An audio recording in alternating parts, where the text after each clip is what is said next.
So we are doing 2 laws in week 3. Sorry, lost track. I'm trying to go through them quickly now because I've kind of got the flow of things and the hang of it, so it's easy. So this is a reading from the 7 laws of spiritual success. It's law number 5, the law of intention and desire. And it always begins with a quote. In the beginning, there was desire, which was the first seed of mind. This is found in the Hymn of Creation in the Rig Veda. The 5th spiritual law of success, the law of intention and desire, says that our intentions and desires, when released in the field of pure potentiality, law 1, excuse me, have infinite organizing power. Just by introducing an intention in the fertile ground of pure potentiality, we activate this field and put its infinite organizing power to work for us. This isn't a mystical notion. Every time we have a desire to walk or lift our arms, our intention incites millions of chemical reactions and electrical impulses to obey fixed laws of nature. The 5th spiritual law says that inherent in every desire are the mechanics for its fulfillment. And these mechanics apply to desires reaching far beyond the physical body. I find that very exciting.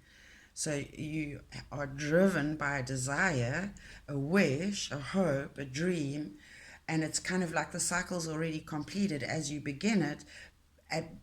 But at this point, you don't know that, so you don't know what's ahead. But yes, it does complete, so there's always the magic.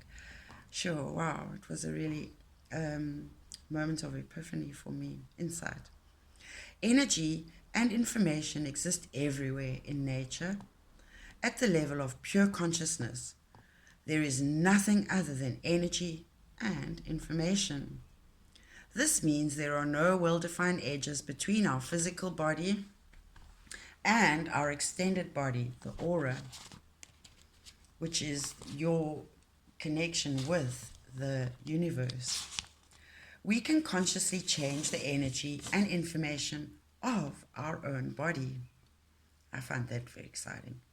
And influence the energy and information of our extended body, so that of the aura and the universe, the vibration that we put out, so the environment, and cause things to manifest in it. This change is brought about by 2 qualities inherent in consciousness, that is, attention and intention. Attention energizes and intention transforms. So like hope for the flowers, the butterfly. Whatever we put our attention on grows stronger in our life. Whatever we take our attention away from withers and disappears. Intention triggers the transformation of energy and information and organizes its own fulfillment. The quality of intention on the object of attention orchestrates an infinity of details to bring about the intended outcome that we are not attached to, as we learned in the previous law, the law of least effort. We see the expression of this organizing power in every blade of grass, in every flower, in everything that is alive. In the scheme of nature, everything is connected and correlated with everything else, an interdependent, interconnected relationship. The grounding comes out of the earth, and we know it is going to be spring. Birds begin to migrate in a certain direction at a certain time of year. Nature is a symphony that is silently orchestrated at the ultimate ground of creation. Well, that's what the first 6 days were about, wasn't it? As long as we do not violate the other laws of nature, we can consciously intend to literally command the powers of nature to fulfill our dreams and desires. Intention is the real power behind desire because it is desire without attachment to the outcome. Desire in most people is attention with attachment to the outcome. But when we combine the intention with detachment, our intent is for the future, while our attention is in the present. Present moment awareness is powerful because the future is created by our actions in the present, which is our thoughts and our words and our actions in that moment. We cannot take action in the past or in the future. Past and future are born in the imagination. Only the present, which is awareness, is real and eternal, infinity and beyond. If we practice present moment awareness, then the imaginary obstacles, which are more than 90% of the obstacles, disappear. The remaining obstacles can be transformed into opportunities through one pointed intention. Focus. This means holding our attention to the intended outcome with such unbending purpose that we refuse to allow obstacles to consume our attention or to dissipate the focus quality of our attention. This is the power of focused intention and detachment simultaneously. How can you harness the power of intention to fulfill your dreams and desires? You can get results through effort, but if you follow these 5 steps in the law of intention and desire, your intention will generate its own power. Number 1, center yourself in the silent space between thoughts, in the essential state of being.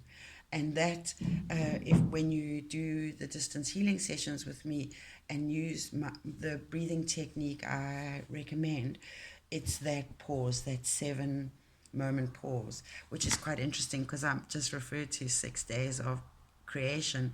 And I didn't say it, but in my head I thought, and yes, on the 7th day we rested. So in the 7th, for 7 counts, we pause.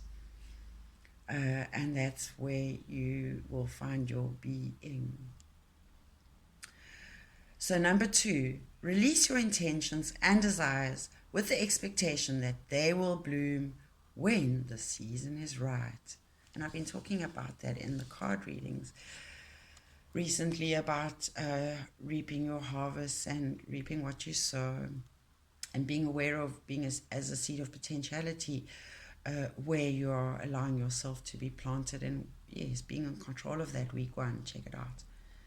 Keep your desires to yourself. Do not share them with anyone else unless they are closely bonded with you. Relinquish, number 4, your attachment to the outcome. And number 5, let the universe handle the details. Remember, your true nature is one of pure potentiality. You don't need to look at yourself through the eyes of the world or allow yourself to be influenced by the opinions of others. No. Remain established in the awareness of your true self. And you know that in your heart. Just listen. Carry the awareness of your spirit wherever you go. Gently release your desires like a butterfly landing, and the universe will orchestrate all the details for you.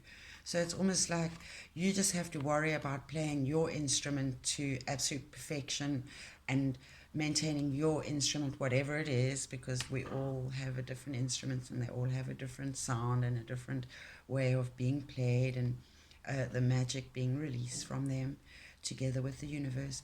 So you just have to worry about knowing your piece of music and how to make your instrument tune in with that. And the universe is the conductor of the orchestra, and you follow the cues.